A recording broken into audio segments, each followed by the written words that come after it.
Hi എല്ലാവർക്കും നമസ്കാരം. ഇന്ന് ഞാനൊരു ക്യാമൽ മിൽക്കായിട്ടാണ് വന്നിരിക്കുന്നത്.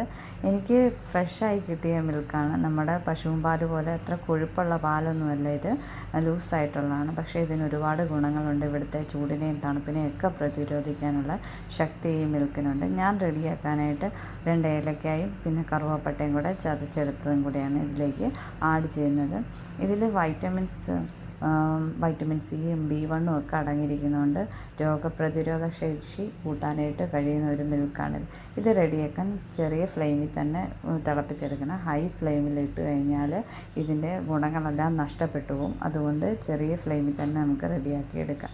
തിളച്ച് കഴിഞ്ഞാൽ അതിലേക്ക് ഞാൻ റെഡിയാക്കി വെച്ചിരിക്കുന്ന ഏലക്കയും കറുവാപ്പട്ടയും കൂടെ പൊടിച്ചതിട്ടിട്ടുണ്ട്.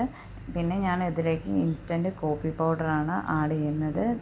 നിങ്ങൾക്ക് ഇഷ്ടമുള്ളത് ഏതാണോ അത് ആഡ് ചെയ്യുക. വളരെ ടേസ്റ്റാണ് ഈ കറുവപ്പട്ടയും ഏലക്കയും ഇട്ട് കോഫി ഉണ്ടാക്കുമ്പം. അങ്ങനെ സ്വാദിഷ്ടമായ ക്യാമൽ മിൽക്ക് ഉണ്ടാക്കിയ കോഫി റെഡി ആയിട്ടുണ്ട്. ഈ ക്യാമൽ മിൽക്ക് കോഫി പൗഡർ ഇടാതെ മഞ്ഞൾപ്പൊടിയും ഏലക്കായും കറുവപ്പട്ടയും കൂടെ ഒക്കെ ഇട്ട് തിളപ്പിച്ച് കുട്ടികൾക്കും കൊടുക്കാം.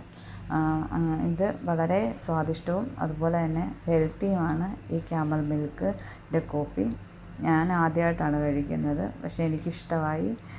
നല്ല ടേസ്റ്റാണ്. നിങ്ങൾക്കും ഇനി കിട്ടുവാണെങ്കിൽ റെഡിയാക്കി നോക്കണം. അങ്ങനെ സ്വാദിഷ്ടമായ ക്യാമൽ മിൽക്ക് കോഫി റെഡി ആയിട്ടുണ്ട്.